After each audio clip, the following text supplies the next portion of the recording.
You're right, lads. I'm back again. It's been a little bit of a while, but the videos will come back at a steady rate now.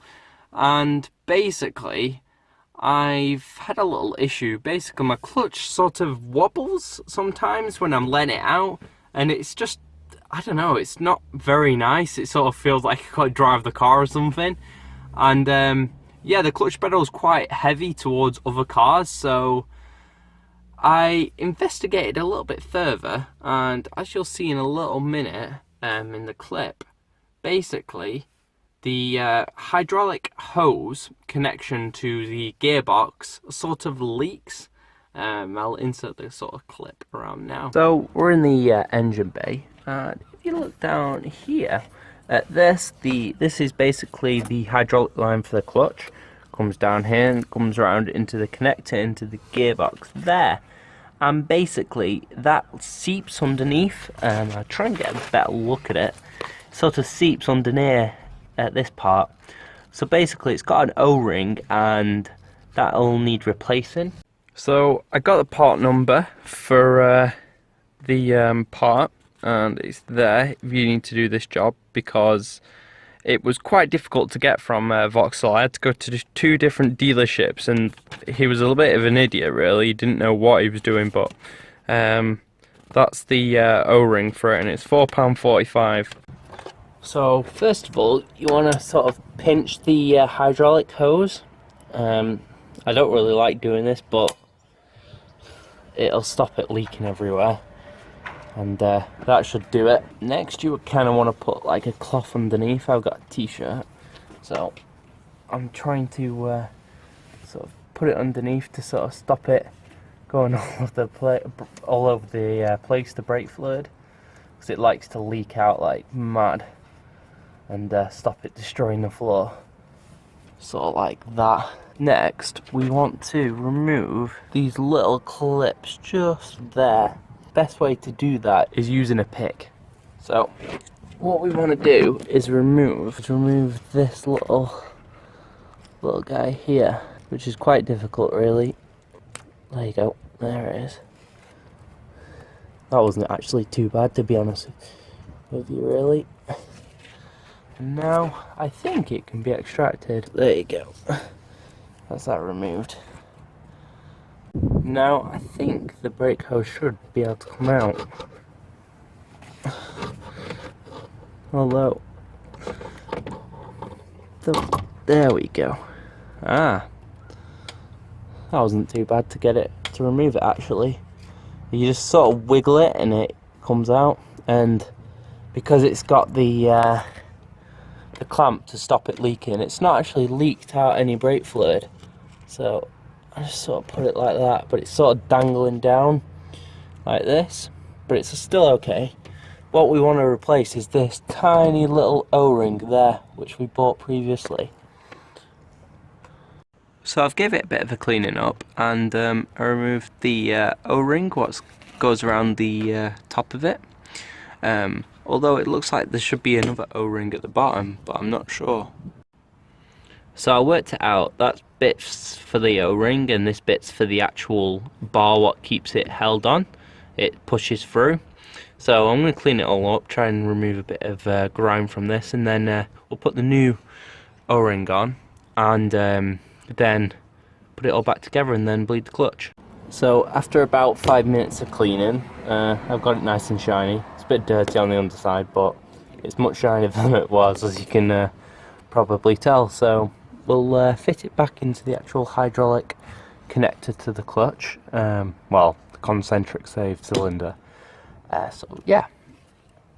So I'm going to take the O-ring off the invoice. We had to tape it to it because it's that small. And here it is, a little O-ring.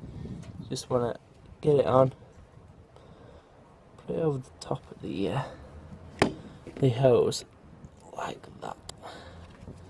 I would put normally some like oil or something on it, but I don't really want to contaminate it, so that's on the end there. Right, so now we've done that, you get your clip, make sure you kept that safe. I should have probably said that earlier. and then you kind of want to ram it back in like that. It'll slide back into place, and then get your little clip thing. I'll try and move that over, and just sort of push that on exactly like that. And there you go. That should now be okay. Fingers crossed. So now I just want to disconnect this like that. And as you can see, it sort of puts a bit of strain on the hydraulic line. That's why I don't like doing it. But I just sort of give it a bit of a massage. And now you need to bleed the clutch. So you want to remove this little cap here. Sorry, just move the camera over. Like that little cap. And keep that separate.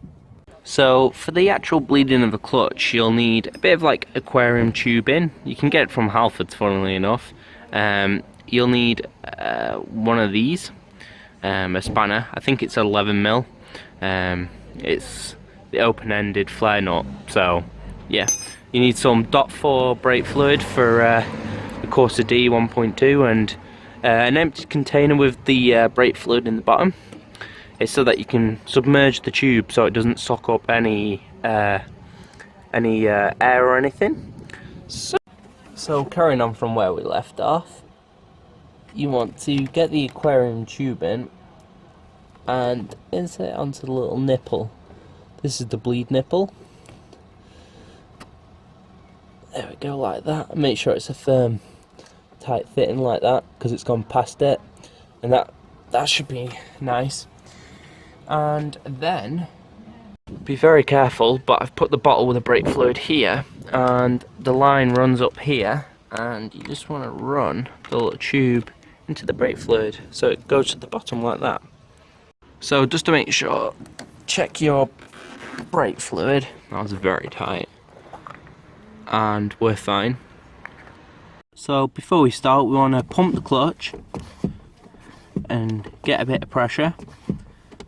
I'm going to just pump it quite a lot this time, just to make sure it goes through nicely, because obviously there's quite a bit of air in. And then you want to crack it loose, and yeah, keep bleeding the clutch.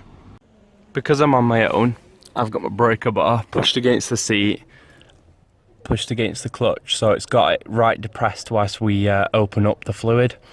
You have to push the seat forward whilst holding onto the bar so that it keeps pressure on the clutch. Sorry for the bit of dodgy recording with this, but because the pedal's pushed down, now you get your wrench and you just push it back to let the air out. Like that. And as you can see, all that fluid just came out. And then tighten it back up, like so. And then you want to pump the brake pedal again. It's quite grim, the colour of that. It's quite like dirty looking. So I'll go and pump the brakes and then push it down and keep doing this, and then get back to you when it's all coming nice and clear. A little warning to you, the clutch pedal will go really horrible, like that's not even offering any sort of resistance, but you want to pump it for a good while and it'll get its pressure back up again. It takes a little while.